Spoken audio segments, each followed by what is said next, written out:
Hello students, तो कैसे आप लोग। स्टूडेंट, लास्ट क्लास में हमने देख लिया था ड्रिफ्ट स्पीड के बारे में, ड्रिफ्ट वेलोसिटी कोई भी क्रॉस सेक्शनल एरिया के थ्रू। ओके, अब हम लोग इसके आगे हम लोग देखेंगे।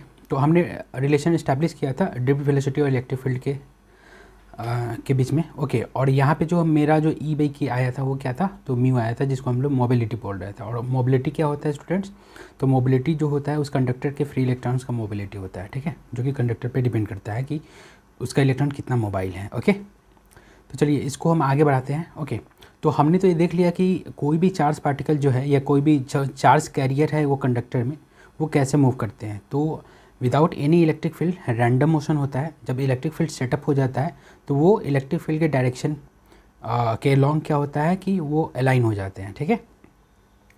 अब क्योंकि हम लोग कंडक्टर का बात करते हैं तो इसमें जो चार्ज कैरियर होता है वो इलेक्ट्रॉन होता है, लेकिन पहले कन्वेंशनल चार्ज कैरियर हम लोग पॉजिटिव चार्ज मानते थे, ठीक है। तो अब अगर हम लोग इसका डिस्क्रिप्शन करेंगे तो दोनों तरीके से कर सकते हैं। कन्वेंशनल चार्ज पार्टिकल से भी कर सकते हैं जो कि पॉजिटिव चार्ज होता है, या फिर इलेक्ट्रॉन के तरीके से भी कर सकते हैं। तो हमको पता है इलेक्ट्रॉन जो होता है वह नेगेटिव चार्ज पार्टिकल होता है, तो उसका जो मोशन का डायरेक्शन अलाइन होगा वो opposite to the electric field होगा। और अगर हम कन्वेंशनल चार्ज लेते हैं जो कि पॉजिटिव चार्ज होता है, उसका जो अगर मोशन का डायरेक्शन होगा वो इलेक्ट्रिक फील्ड के डायरेक्शन के अलोंग होगा, ठीक है। यानी जिधर इलेक्ट्रिक फील्ड का डायरेक्शन सेटअप होगा उधर ही वो मूव करेगा। ओके, तो ये बेसिक आइडिया हमको ऑलरेडी पहले से पता है। ओके, तो इसके बाद हमने क्या देखा है कि ये जो चार्ज पार्टिकल है after application of electric field जो कि पोटेंशियल डिफरेंस प्रोड्यूस करता है, तो उसके कारण भी जो चार्ज कैरियर हो रहे थे वो क्या हो रहे थे, वो थोड़ा सा अलाइन हो जाते थे, जिसके कारण मेरा क्या होता था, एक स्मॉल डिस्प्लेसमेंट आ जाता था उस इलेक्ट्रॉन का, ठीक है। तो ये हमेशा इसी तरह मोशन करते रहते हैं, लेकिन ये जो मोशन होता है बहुत ही कॉम्प्लिकेटेड मोशन होता है।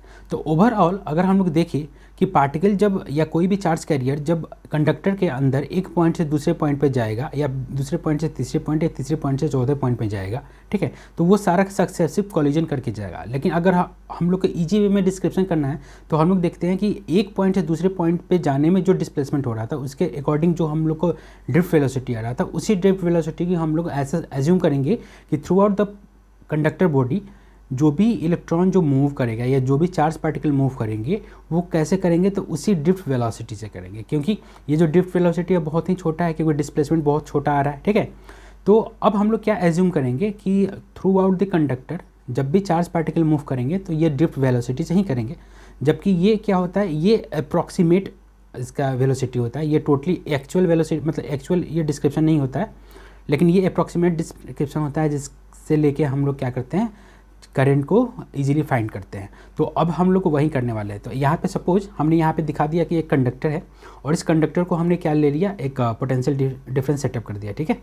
अब जैसे ही पोटेंशियल डिफरेंस सेटअप किए तो ये क्या करेगा, ये कंडक्टर के अंदर इलेक्ट्रिक फील्ड क्रिएट हो जाएगा, और ड्यू टू इलेक्ट्रिक फील्ड इसका जो इलेक्ट्रॉन है यानी नेगेटिव चार्ज जो है वो क्या होगा, वो एक पॉइंट से दूसरे पॉइंट की तरफ भागेगा, या फिर ऐसा बोल सकते हैं कि एक क्रॉस सेक्शन मतलब क्रॉस सेक्शन एरिया के थ्रू क्या करेगा, तो मूव करेगा। तो जो कि क्या कराएगा, तो करंट को कंस्टिट्यूट कराएगा उस कंडक्टिंग बॉडी में या कंडक्टर में या वायर में, ठीक है। तो मान लिया कि ये जो कंडक्टर का लेंथ अगर हम लोग ले रहे हैं, अगर ये कंडक्टर का लेंथ सपोज मान लिया कि एल ले, अगर कंडक्टर का लेंथ को हम लोग यहाँ से एल ले लेते हैं सपोज एल। अब हमको पता है कि इस कंडक्टर के अंदर जो इलेक्ट्रिक फील्ड क्रिएट हो चुका है वो कितना हो चुका है, ई क्रिएट हो चुका है, ठीक है। तो अब हम लोग रिलेशन भी बना सकते हैं electric field, length of the conductor और पोटेंशियल डिफरेंस के बीच में, ठीक है। तो सबसे पहले जो ये ड्रिफ्ट वेलोसिटी जो होता है, जैसा कि हमने पहले देखा कि इसका जो मोशन होता है जो स्पीड होगा वो कितना होगा, तो बहुत ही कम होता है, ठीक है। और ये कितने के ऑर्डर का होता है, तो 10⁻³ to 10⁻⁴ मीटर पर सेकेंड के ऑर्डर का। जबकि रैंडम जो पार्टिकल का जो मोशन होगा वो हमने ऑलरेडी देखा हुआ था 10⁻⁴ to 10⁵ के ऑर्डर का होता है, ठीक है। तो अब हमको इसी को क्या करना है, इसी को एज्यूम करके थ्रू आउट द कंडक्टर को इलेक्ट्रॉन को फ्लो कराना है। यानी अब हम लोग ऐसा समझेंगे कि इसी स्पीड या इसी वेलोसिटी के कारण से क्या करेगा, कंडक्टर में इलेक्ट्रॉन एक पॉइंट से दूसरे पॉइंट पे मूव करेगा और वो करंट को कंस्टिट्यूट कराएगा, ठीक है। ओके, अब हम लोग इसमें बात करते हैं, क्योंकि अभी तक हमने देखा ये सारा चार्ज कैरियर के मूवमेंट के कारण हो रहा था। हमने पहले भी देखा कि चार्ज कैरियर जो है वो किसी भी क्रॉस सेक्शनल एरिया के अबाउट ज़रूरी नहीं है कि हर एक यूनिट टाइम में सेम ही फ्लो करे, ठीक है। तो वो डिफरेंट भी कर सकता है। तो अगर सपोज़ अभी हमने क्या किया, कांस्टेंट मान के चला था, ठीक है। अगर डिफरेंट करेगा तो फिर क्या होगा, उसको कैसे मेजर करेंगे, तो उसको मेजर करने के लिए एक नया कीवर्ड हम लोग इंट्रोड्यूस कर रहे हैं, जिस कीवर्ड को हम लोग बोलते हैं करंट डेंसिटी। तो करंट डेंसिटी क्या होता है, वो बताता है कि किसी भी पर्टिकुलर क्रॉस सेक्शनल एरिया के थ्रू, ठीक है, एक पर्टिकुलर टाइम में जो चार्ज का फ्लो है वो कैसे हो रहा है। इसको हम लोग डिस्क्राइब करते हैं करंट के हिसाब से, क्योंकि flow of charge nothing but current होता है। तो जो करंट डेंसिटी को जो डिफाइन करते हैं वो करंट के रिस्पेक्ट में ही डिफाइन करते हैं। तो सबसे पहले करंट डेंसिटी होता क्या है, तो करंट डेंसिटी को डिफाइन करते हैं current flowing through cross sectional area, या फिर current flowing per unit cross section, या पर यूनिट एरिया भी हम लोग बोल सकते हैं। तो जब एक पर यूनिट एरिया, एक यूनिट एरिया के थ्रू जितना करंट जो फ्लो कर रहा है ना, वहीं उस एरिया के थ्रू क्या प्रोड्यूस कर रहा है, तो करंट डेंसिटी दे रहा है, ठीक है। अब ये करंट डेंसिटी, अब ये जो एरिया है ना, कोई भी एरिया हम लोग ले सकते हैं, ठीक है। ज़रूरी नहीं है एरिया हमेशा करंट के डायरेक्शन में ही आएगा, कि एरिया ऐसे भी हो सकता है, तो वो हम समय के साथ आगे देखेंगे, ठीक है। तो इसी के लिए जब करंट डेंसिटी को जो डिस्क्राइब करेंगे तो इसका मैग्नीट्यूड जो निकालेंगे वो कैसे होगा, तो ड्यू टू जो डेफिनेशन है, डेफिनेशन क्या है, current flowing per unit area. तो जे का वैल्यू जो आएगा, जो कि करंट डेंसिटी को हम लोग रिप्रेजेंट कराते हैं जे से, तो ये हो जाएगा I divided by area. I is the current flowing और एरिया इज़ द जिस एरिया के थ्रू ये करंट फ्लो कर रहा है वो, ओके। अब यहाँ पे आई और ए है ना, इसका भी एक इम्पोर्टेंस यहाँ पे हम लोग कोई भी एरिया को यहाँ पे डिफाइन नहीं कर सकते हैं। तो यहाँ पे आई का मतलब है तो फ्लो ऑफ करंट, जो करंट फ्लो कर रहा है वो, और एरिया जो है वो पर्टिकुलर एरिया है, मतलब कोई भी एरिया को हम लोग यहाँ पे नहीं ले सकते हैं। तो सबसे पहले देखेंगे कि करंट का डायरेक्शन क्या है और एरिया जो ले रहे हैं वो कौन सा एरिया चूज़ करना है। तो एरिया जो चूज़ करना है वो करंट के डायरेक्शन के परपेंडिकुलर एरिया को चूज़ करना है। तो उस एरिया के थ्रू अगर करंट फ्लो करेगा तो वो मेरा क्या कराएगा, तो वहाँ पे करंट डेंसिटी को डिफाइन कराएगा, ओके। तो आई होप आपको क्लियर हुआ होगा। तो सपोज जैसे कि हमने यहाँ पे एक एग्जांपल दे रखा है, सपोज मान लो कि ये मेरा कोई क्रॉस सेक्शनल एरिया है, ठीक है। अब ये एरिया है, अब ये जो एरिया है इसका एक, ये हम लाइन लेंगे। अब इसमें जो करंट जो फ्लो करेगा करंट डेंसिटी को डिफाइन करने के लिए, तो ये करंट का डायरेक्शन इसके परपेंडिकुलर होगा, ठीक है। यानी ये मेरा जो आई मेरा ये होगा, तो आई मेरा ये होगा, तो इसका सरफेस जो होगा इस करंट के परपेंडिकुलर, यानी ये जो सरफेस होगा यहाँ से 90 डिग्री का एंगल बनाएगा, ठीक है। ये कि करंट का डायरेक्शन जो है उसके परपेंडिकुलर वाले सरफेस को ही लेना है। वो जो परपेंडिकुलर डायरेक्शन का सरफेस जो आएगा वहीं मेरा क्या होगा, दोनों क्या जो रेशियो होगा वो करंट डेंसिटी को देगा, ठीक है। तो यहाँ पे आई होप आपको समझ में आएगा। सपोज मान लो कि अगर ज़रूरी नहीं है, अगर मान लो कि अगर कोई एरिया ये हो गया, मान लो कि ये ऐसा क्रॉस सेक्शनल एरिया बन रहा है, और लेकिन करंट जो फ्लो कर रहा है वो कैसा फ्लो कर रहा है, करंट ऐसा गिवन है कि ये करंट ऐसे फ्लो कर रहा है, ठीक है। अब ये तो एरिया जो दे रखा है वो तो मेरा perpendicular to the current, direction of current नहीं है, तो हमको क्या करना पड़ेगा, ये जो क्रॉस सेक्शन एरिया है ना इसका परपेंडिकुलर कंपोनेंट निकालना पड़ेगा जो कि इस डायरेक्शन ऑफ करंट के परपेंडिकुलर हो, ठीक है। तो यानी इसको कैसे निकालना पड़ेगा, तो अगर सपोज मान लो कि ये एक क्रॉस सेक्शनल एरिया है, तो इसका जो डायरेक्शन होगा वो क्या होगा, तो इसका ये एरिया वेक्टर का डायरेक्शन होता है। मान लो कि ये नॉर्मल हो गया, तो ये एरिया हो गया और ये एरिया वेक्टर, यानी इसका एरिया जो खुला हुआ है वो इस नॉर्मल के डायरेक्शन में खुला हुआ है। तो इसको क्या करना पड़ेगा, हमको करंट के डायरेक्शन के परपेंडिकुलर लेना पड़ेगा। तो इसको हम ऐसे कर सकते हैं, यानी इसी एरिया को हम ऐसे बना देंगे, ठीक है। तो अब इस एरिया को क्या कर दिया, सपोज मान लो कि इसका एरिया ए है, तो इस एरिया को रोटेट कर दिया कितना, तो मान लो कि थीटा एंगल से रोटेट किए, तो ये परपेंडिकुलर आ गया मेरा किसके, तो डायरेक्शन ऑफ करंट के। तो अब मान लो कि ये ए है, तो ये कितना आ जाएगा, तो ये आ जाएगा ए कॉस थीटा, और ये ए कॉस थीटा जो है वो क्या है, वो परपेंडिकुलर एरिया है किसके, तो डायरेक्शन ऑफ करंट के। यानी जो करंट डेंसिटी डिफाइन होगा वो इस परपेंडिकुलर एरिया और इस लाइन ऑफ करंट के लिए, या line of direction of current के लिए डिफाइन होगा, ठीक है। तो अगर हम लोग इसी में देखेंगे तो मेरा जो करंट डेंसिटी होगा वो क्या हो जाएगा, तो current density J equal to होगा current divided by perpendicular component of area, जो हमने यहाँ पे लिखा हुआ है। तो यहाँ पे हम रख देंगे, तो करंट तो आई ही था, परपेंडिकुलर कंपोनेंट ऑफ एरिया जो है वो कितना है, तो ए कॉस थीटा, और ये किसके बराबर हो जा रहा है, तो जे के बराबर हो जा रहा है। यानी करंट यहाँ से जो निकलेगा वो कितना हो जाएगा, तो जे ए कॉस थीटा हो गया, ठीक है। तो जे ए कॉस थीटा जो हो गया वो जे करंट डेंसिटी है, ए कॉस थीटा कंपोनेंट हो गया, ओके।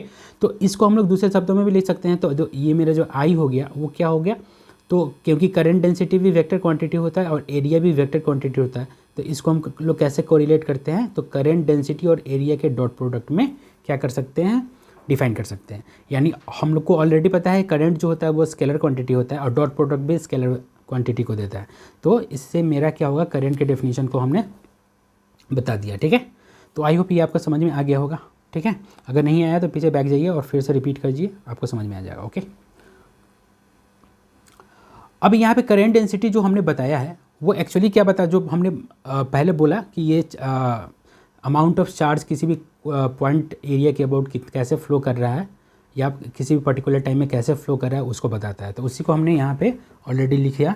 तो कि करंट डेंसिटी क्या है, tells us how charge flow through a certain point and its direction tells us about the direction of flow of charge at that point. ठीक है, यानी करंट डेंसिटी एक वेक्टर क्वांटिटी है जो बताता है कि किस पर्टिकुलर एरिया के अबाउट चार्ज का फ्लो कैसे हो रहा है। ओके, तो आई होप यहाँ तक आपको क्लियर हो गया होगा। ठीक है, अब यहाँ तक तो हमने देख लिया कि चार्ज कोई ज़रूरी नहीं है कि एक पर्टिकुलर एरिया के अबाउट या कोई पर्टिकुलर पॉइंट पे, हर एक पर्टिकुलर पॉइंट पे क्या होगा, चार्ज का जो मूवमेंट होगा या अमाउंट ऑफ चार्ज जो फ्लो करेगा वो सेम होगा। ठीक है, तो ये तो मेरा वेरिएबल कंडीशन हो गया। लेकिन अभी हम लोग जो पढ़ेंगे, जो हम लोग का सिलेबस है वो है क्या है, कांस्टेंट वे में।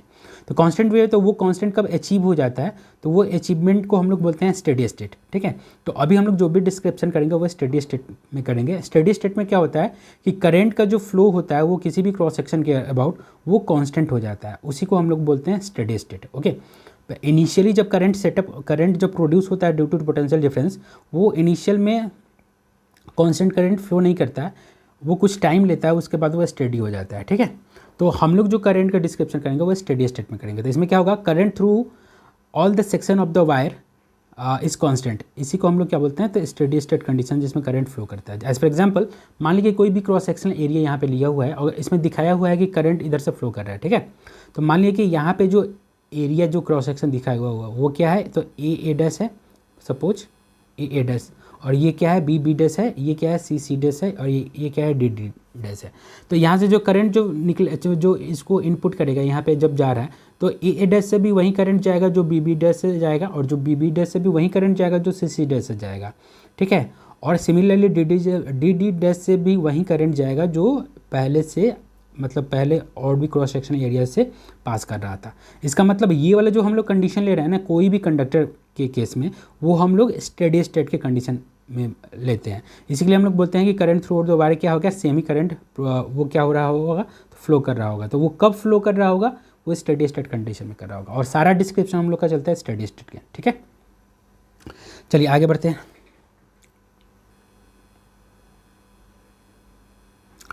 अब हम लोग को देखते हैं कि चलो करंट के बारे में देख लिया, चार्ज मूव कर रहा था तो करंट आ गया, लेकिन क्या चार्ज जो अभी हम जैसे कंडक्टर में देखा है, तो कंडक्टर में क्या फ्लो कर रहा था, इलेक्ट्रॉन फ्लो कर रहा था। तो क्या हर एक ऐसे बॉडी में जिसमें करंट फ्लो करेगा, क्या सब में इलेक्ट्रॉन फ्लो करेगा, तो ऐसा ज़रूरी नहीं है। ठीक है, इलेक्ट्रॉन जो फ्लो करता है, इलेक्ट्रॉन जो मूव करता है, वो किस में करता है, सिर्फ कंडक्टर के केस में करता है। लेकिन और भी जो मटेरियल होते हैं, जो बॉडी होते हैं, या कोई भी सब्सटेंस अगर लेंगे, तो उसमें जब करंट का फ्लो होगा, वो ज़रूरी नहीं है कि इलेक्ट्रॉन करेगा, वो कुछ भी कर सकता है। वो डिपेंड करता है कि कौन से हम लोग सब्सटेंस को ले रहे हैं। ठीक है, तो अगर कंडक्टर होगा तो उसमें फ्री इलेक्ट्रॉन्स होंगे और वो मूव करेगा।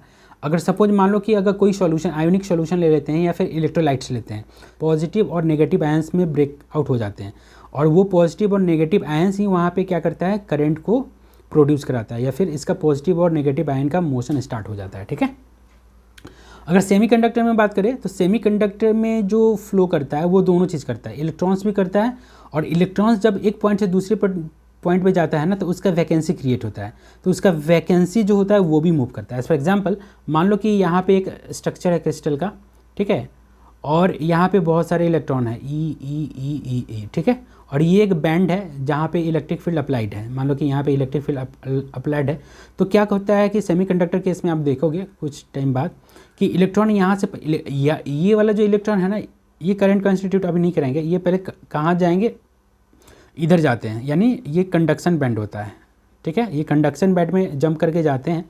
जैसे ही इलेक्ट्रॉन कंडक्शन बैंड में जंप करके जाएंगे तो इसके पोजीशन पे क्या होगा, वैकेंसी क्रिएट होगा, तो उस वैकेंसी को हम लोग क्या बोलते हैं, होल बोलते हैं। ठीक है, अब क्योंकि इलेक्ट्रिक फील्ड हम सेटअप कर दिए हैं पूरे में, यहाँ से लेके यहाँ तक इलेक्ट्रिक फील्ड सेटअप कर दिए हैं, तो जो कंडक्शन बैंड में जो इलेक्ट्रॉन इधर जाएगा, अब इलेक्ट्रिक फील्ड अगर हम लोग राइटवर्ड शिफ्ट सेटअप किए हैं, तो इलेक्ट्रॉन का जो मूवमेंट होगा वो इधर होगा, और साथ ही साथ ये जो वैकेंसी है ना, इसके वैकेंसी को कौन फिलअप करेगा, तो इसके वैकेंसी को फिलअप करेगा जो इसमें जो इलेक्ट्रॉन होंगे, तो इलेक्ट्रॉन इसके क्या करेगा, इसके वैकेंसी को फिलअप करेगा। तो वैकेंसी इसका कैसा होगा, तो जैसे इलेक्ट्रॉन कंडक्शन बैंड में राइट टू लेफ्ट जाएंगे तो वैकेंसी जो होगा, सपोज मान लो कि यहाँ पे वैकेंसी हुआ, तो इस वैकेंसी को कौन कवर करेगा, तो इसके जो सराउंडिंग में जो इलेक्ट्रॉन होते हैं वो करेगा। तो सपोज मान लो कि क्या करेगा, अगर इधर का इलेक्ट्रॉन इधर इसको आके क्या करे, इसको फुलफ़िल करे, तो फिर इधर वैकेंसी होगा, फिर ये इलेक्ट्रॉन इधर फुलफ़िल करे तो इधर वैकेंसी होगा। कहने का मतलब ये हो गया, जो वैकेंसी क्रिएट हो रहा है वो पॉजिटिव इलेक्ट्रॉन की तरह ट्रीट होगा, और ये जो पॉजिटिव इलेक्ट्रॉन या फिर होल है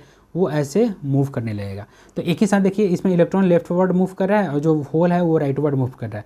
तो जो करंट जो प्रोड्यूस होगा वो दोनों के कारण करंट प्रोड्यूस होता है। ठीक है, तो बस आपको अभी इतना ही समझना है कि सेमीकंडक्टर के केस में इलेक्ट्रॉन भी कंस्टिट्यूट कराता है करंट को, और होल्स भी कंस्टिट्यूट कराता है करंट। और होल्स क्या है, तो होल्स वो बैकेंड पोजीशन है जो कि इलेक्ट्रॉन के ट्रांसफर के कारण आया है। ठीक है, तो आई होप यहाँ तक क्लियर है। ओके, चलिए अब हम लोग ने दो पैरामीटर नया देख लिया, एक करंट डेंसिटी देखा, एक ड्रिफ्ट वेलोसिटी देखा। ठीक है, अब इस दोनों में हम लोग क्या करेंगे, रिलेशन स्टैब्लिश करेंगे, और इसी के रिलेशन से हम लोग आगे बढ़ा के हम लोग इसके बाद ओम्स लॉ को डिस्क्राइब करेंगे। ठीक है, मतलब कोई भी कंडक्टर में अगर करंट फ्लो करता है तो वो किसको फॉलो करता है, या उसका ऑब्जर्वेशन होता है वो कैसे होता है। तो इसका ऑब्जर्वेशन जो करा था वो ओम्स ने किया था, तो इसी के लिए इसको ओम्स लॉ में हम लोग क्या करते हैं, पढ़ते हैं। ठीक है, तो सबसे पहले तो देख लेते हैं कि दोनों के बीच का रिलेशन क्या है, ड्रिफ्ट वेलोसिटी और करंट डेंसिटी। ठीक है, जैसे मान लीजिए कि यहाँ पे एक कंडक्टर ले लिया और कंडक्टर में क्या किया, कंडक्टर के इनसाइड में इलेक्ट्रिक फील्ड को सेटअप कर दिया। ये कैसे करते हैं हम लोग, तो पोटेंशियल डिफरेंस जनरेट कर दिया। पोटेंशियल डिफरेंस जनरेट कैसे होता है, तो बैटरी या सेल से। ठीक है, अब सपोज अब मान लिया कि ये अगर कोई भी कंडक्टर को अगर हम एज्यूम करें तो कंडक्टर में क्या होगा, बहुत सारे फ्री इलेक्ट्रॉन्स होते हैं, और ये जो फ्री इलेक्ट्रॉन्स होते हैं वो थ्रू आउट द कंडक्टर होते हैं। इसका मतलब क्या हो, कंडक्टर के वॉल्यूम में इतना फ्री इलेक्ट्रॉन्स होते हैं। ठीक है, तो सबसे पहले जैसे ही इलेक्ट्रिक फील्ड अगर हम सेटअप करेंगे तो उसका इलेक्ट्रॉन क्या होगा, एक फोर्स एक्सपीरियंस करने लगेगा जिसके कारण उसका मूवमेंट स्टार्ट हो जाएगा। तो इसका जो मूवमेंट स्टार्ट होगा तो एक यूनिट वॉल्यूम में जितना इलेक्ट्रॉन हो रहा है सारे का मूवमेंट होगा। एक्चुअली हम लोग बोले कि जितना भी इस कंडक्टर का वॉल्यूम है, सारे वॉल्यूम में जितने भी इलेक्ट्रॉन है सारे का मूवमेंट स्टार्ट होगा। तो इसको हम लोग कैसे करेंगे, तो इसको हम लोग पहले एज्यूम करते हैं कि एक यूनिट वॉल्यूम में कितना नंबर ऑफ इलेक्ट्रॉन्स है। तो मान लिया कि यहाँ पे हमने एज्यूम कर लिया कि एक यूनिट वॉल्यूम मतलब जिसका वॉल्यूम 1 मीटर क्यूब हो, ऐसा कुछ। ठीक है, तो मान लिया कि 1 मीटर क्यूब में इसका जो नंबर ऑफ इलेक्ट्रॉन है, फ्री इलेक्ट्रॉन, वो कितना है, इतना है सपोज। ठीक है, तो यूनिट वॉल्यूम में n number of free electrons है या n नंबर ऑफ इलेक्ट्रॉन्स है जो कि मूव करेगा। ओके, अब हमको पता है कि ये इलेक्ट्रॉन्स इलेक्ट्रिक फील्ड के सेटअप होने पे कैसे मूव करेगा, कितने वेलोसिटी से मूव करेगा। तो हमने ऑलरेडी देख रखा है, इसका जो वेलोसिटी हम लोग लेते हैं, कंसीडर करते हैं, वो कितना लेते हैं ना, ड्रिफ्ट वेलोसिटी कंसीडर करते हैं। यानी सारा इलेक्ट्रॉन जो मूव करेगा एक पॉइंट से दूसरे पॉइंट या फिर कोई भी पर्टिकुलर क्रॉस सेक्शनल एरिया के अबाउट या के थ्रू, सॉरी अबाउट नहीं, के थ्रू अगर मूव करेगा तो कैसे करेगा, तो ड्रिफ्ट वेलोसिटी से करेगा। यानी अगर हम लोग देखें कि कितना नंबर ऑफ इलेक्ट्रॉन मूव करता है, ठीक है, एक पर्टिकुलर टाइम में, तो उसको निकालने के लिए हमको क्या करना पड़ेगा, यहाँ पे ऑलरेडी हमने यहाँ पे मान लिया कि n number of electron per unit volume है। तो हमको देखना पड़ेगा कि टोटल नंबर ऑफ कंडक्टर का मतलब ये कंडक्टर का लेंथ क्या है और कंडक्टर का वॉल्यूम क्या है। ठीक है, तो सबसे पहले तो देख ले कि कंडक्टर का लेंथ क्या है। तो कंडक्टर का लेंथ सपोज मान लिया कि L लेंथ है, यहाँ से लेके यहाँ तक हमने L लेंथ मान लिया। ठीक है, L लेंथ मान लिया। ओके, अब ये L लेंथ आगे आएगा कि कैसे हम लोग इस L लेंथ को कोरिलेट कराएंगे। अब सपोज मान लो कि अब इसका जो फ्री इलेक्ट्रॉन या इसमें जो इनसाइड इलेक्ट्रॉन्स है वो कैसे मूव कर रहे हैं, कितने वेलोसिटी के साथ, तो vd वेलोसिटी के साथ मूव कर रहे हैं। ठीक है, अब सपोज करंट जो होता है वो क्या होता है, तो number of charge particle per unit second या पर यूनिट टाइम लेते हैं। तो अगर यूनिट सेकेंड में अगर देखें कि कितना नंबर ऑफ चार्ज है ना वो मूव कर रहा है, यानी वो अगर मोशन में हो रहा है, ठीक है, या फिर ऐसा बोल रहा है मूव तो पहले से कर रहा है, मतलब एक क्रॉस सेक्शनल एरिया को क्या कर रहा है, तो पार करके जा रहा है। तो मान लो कि यहाँ पे जो है, तो यहाँ पे ये मेरा ए भी एक सेक्शन है जो पूरा वॉल्यूम का सेक्शन है, और ये जो है यहाँ पे एक एरिया है। ठीक है, ये भी एक एरिया हो गया और बी का भी एक क्रॉस सेक्शनल एरिया हो गया। ठीक है, समझ में आ रही। और इनसाइड द इलेक्ट्रिक फील्ड जो है वो राइटवर्ड है। ठीक है, राइटवर्ड जा रहा है इलेक्ट्रिक फील्ड। अब इसमें जितने भी इलेक्ट्रॉन्स हैं, जितने भी इलेक्ट्रॉन्स होंगे वो क्या होगा, इलेक्ट्रिक फील्ड को एक्सपीरियंस करेंगे या इलेक्ट्रिक फील्ड के कारण फोर्स को एक्सपीरियंस करेंगे, जिसके कारण ये सारा इलेक्ट्रॉन जो होगा वो ड्रिफ्ट वेलोसिटी से अंदर इनसाइड द कंडक्टर मूव करना स्टार्ट कर जाएगा। ठीक है, अब हम लोग एज्यूम करते हैं कि इसमें कंडक्टर में तो बहुत सारे इलेक्ट्रॉन होंगे, तो हम लोग मान लेते हैं कि यूनिट वॉल्यूम में जो नंबर ऑफ इलेक्ट्रॉन है वो कितना होगा, n होगा, ठीक है। अब ये यूनिट वॉल्यूम में नंबर ऑफ इलेक्ट्रॉन n है, इसका मतलब अगर हम लोग देखें कि करंट कितना कंस्टिट्यूट होता है एक यूनिट सेकेंड में, तो यूनिट सेकेंड में करंट जो कंस्टिट्यूट होता है वो कितना होता है, तो amount of charge phloem through any cross sectional area in unit second, ठीक है। तो मान लो कि ये क्रॉस सेक्शनल एरिया ए है, ठीक है, और ये क्रॉस सेक्शनल एरिया बी है, दोनों का क्रॉस सेक्शनल एरिया सेम है क्योंकि हमने कंडक्टर की यूनिफॉर्म ही लिया है, ठीक है, सिमिलर। अब हम ऐसा एज्यूम कर रहे हैं कि 1 सेकेंड में इसके अंदर जितने भी इलेक्ट्रॉन है ना वो सारा इलेक्ट्रॉन पास कर जाएंगे, या फिर दूसरे शब्दों में बोले कि ए सरफेस पे जितना भी इलेक्ट्रॉन होगा, ए के सरफेस पे जितना भी इलेक्ट्रॉन होगा वो यूनिट सेकेंड में ये सारा इलेक्ट्रॉन चला जाएगा बी के सरफेस पे। इसका मतलब सपोज मान लो कि ये दो है और इसके बीच में पूरे इलेक्ट्रॉन है, ठीक है। तो अगर यहाँ इस सरफेस पे जो भी इलेक्ट्रॉन है वो कहाँ चला जाएगा, इस सरफेस पे चला जाएगा। इसका मतलब इसके बीच में जितने भी इलेक्ट्रॉन, इसका वॉल्यूम में जितने भी इलेक्ट्रॉन है वो क्या होना होगा, वो आगे जाना होगा। यानी अगर इस सरफेस का इलेक्ट्रॉन अगर इस सरफेस पे आएगा तो इसके अंदर जो भी इलेक्ट्रॉन होगा उसको आगे जाना पड़ेगा, इस सरफेस से आगे जाना पड़ेगा। आई होप समझ में आ रहा होगा। तो यहाँ पे जितना भी इलेक्ट्रॉन हम कंसिडर कर रहे हैं, तो इस दो सरफेस के बीच का जो भी वॉल्यूम में जो इलेक्ट्रॉन है ये सारा इलेक्ट्रॉन को कहाँ जाना पड़ेगा, तो बी के क्रॉस सेक्शन एरिया से इधर जाना पड़ेगा, यानी पूरे बी के क्रॉस सेक्शन एरिया को पार करना होगा, ठीक है। तो वहीं हम देख रहे हैं कि और हम ये एज्यूम कर रहे हैं कि 1 सेकेंड में ये सारा इलेक्ट्रॉन पास आउट कर जा रहा है यहाँ से, यानी बी के क्रॉस सेक्शन एरिया से पास आउट हो जा रहा है, ठीक है। तो सबसे पहले देखेंगे कि इस टोटल वॉल्यूम में टोटल नंबर ऑफ इलेक्ट्रॉन कितना है। तो मान लिया कि सबसे पहले तो ये ए और बी के बीच का लेंथ कितना है, क्योंकि अगर वॉल्यूम निकालना होगा तो इसका लेंथ निकालना पड़ेगा और इसका एरिया से हमको मल्टीप्लाई करना पड़ेगा। तो अगर यहाँ पे हम देखें तो ये कितना हो जाएगा मेरा, ये मेरा होगा अगर volume of A B section देखेंगे तो ये कितना हो जाएगा, तो length into area of A B section, ठीक है। तो अब ये लेंथ कितना हो जाएगा, तो ये लेंथ होगा वी डी इंटू 1, क्योंकि 1 सेकेंड में हम मान रहे हैं कि ए वाले सरफेस से बी वाले सरफेस पर सारा इलेक्ट्रॉन चला जाएगा, ठीक है। तो ये हो जाएगा V D into 1 second into S, तो ये मेरा कितना होगा, तो वी डी इंटू एस मेरा टोटल वॉल्यूम हो गया, ठीक है। अब इस वॉल्यूम में कितना नंबर ऑफ इलेक्ट्रॉन होगा, तो अब यहाँ पे हमने एज्यूम कर लिया पहले ही कि n नंबर ऑफ इलेक्ट्रॉन जो है वो यूनिट वॉल्यूम है, तो इतना वॉल्यूम में कितना नंबर ऑफ इलेक्ट्रॉन होगा, तो n इंटू दिस वॉल्यूम, तो वही हमने ऑलरेडी यहाँ पे कर रखा है। तो यहाँ पे ड्रिफ्ट वेलोसिटी है, ठीक है, या ड्रिफ्ट स्पीड है in the presence of electric field. तो number of electron pass through section A to B, माने एक सेक्शन ए से बी में जो पास करेगा पर यूनिट सेकेंड में, वो कितना होगा, n into volume of section, जिस वॉल्यूम को हमने यहाँ पे ऑलरेडी दिखा रखा है यहाँ पे, ठीक है। तो आई होप ये आपको क्लियर हो रहा होगा। अब इतना नंबर ऑफ इलेक्ट्रॉन तो निकल गया उस वॉल्यूम में, ठीक है। अब हमको अगर उस वॉल्यूम में नंबर ऑफ इलेक्ट्रॉन का चार्ज निकालना है तो सिंपली क्या करेंगे, उसके चार्ज से इलेक्ट्रॉन के चार्ज से मल्टीप्लाई कर देंगे। तो अमाउंट ऑफ चार्ज जो पास करेगा 1 सेकेंड में through the section A to B, तो वो इतना अमाउंट ऑफ चार्ज पास करेगा। अब अगर करंट को कंस्टिट्यूट कराएं तो चार्ज डिवाइडेड बाई सेकेंड को हमने क्या लिया, यूनिट सेकेंड लिया है, तो यानी बी डी एस हो गया, ओके। इसके थ्रू अगर हम लोग करंट डेंसिटी को देखेंगे तो करंट डेंसिटी क्या हो जाएगा, तो current divided by surface area, जो या क्रॉस सेक्शन एरिया जिस एरिया से पास कर रहा था, तो ये करंट जो हो गया N E B D S हो गया, और क्रॉस सेक्शन एरिया इसका एस हो गया, तो एस एस कैंसिल हो गया, तो एन ई बी डी हो गया। यानी N is the number of electron per unit volume हो गया, is the charge of electron हो गया, B D is the drift speed या ड्रिफ्ट वेलोसिटी हो गया इनसाइड द कंडक्टर। तो ये जो हुआ मेरा क्या हो गया, ड्रिफ्ट वेलोसिटी हो गया, ओके सॉरी, ये हो गया मेरा करंट डेंसिटी। अब यहाँ पे ड्रिफ्ट वेलोसिटी और करंट डेंसिटी में मेरा रिलेशन निकल गया, जो कि हमने ऑलरेडी पहले से लिख रखा है। तो वी डी जो हो गया वो जी ए डिवाइडेड बाई एन ई हो गया। हम लोग को पहले से पता है कि वी डी जो होता है वो कितना होता है, तो वी डी होता है म्यू इंटू ई, ठीक है। तो दोनों से कोरिलेट करके तुरंत ये निकाल सकते हैं, वैसे नेक्स्ट क्लास में हम लोग देखेंगे, खैर आप लोग खुद से कर भी सकते हो। तो ये कितना हो जाएगा, तो ये हो जाएगा J by N E equals to हो जाएगा म्यू इंटू ई, तो जे इक्वल्स टू कितना हो जाएगा, तो एन ई म्यू इंटू ई हो जाएगा, ठीक है। एक्चुअली ये सेक्शन आगे वाला है, इसी सेक्शन को हम लोग आगे बोलेंगे, ओम्स लॉ से कोरिलेट करेंगे। तो अभी ये वाला सेक्शन हम लोग नेक्स्ट क्लास में पढ़ेंगे, ठीक है। तो आई होप यहाँ तक आपको क्लियर हुआ होगा कि relation between drift velocity and current density ये क्या होगा। अब इसमें हम लोग क्या करेंगे, क्वेश्चन बनाएंगे, ओके। चलिए तो आज के लिए इतना ही रहने देते हैं, मिलते हैं नेक्स्ट क्लास में।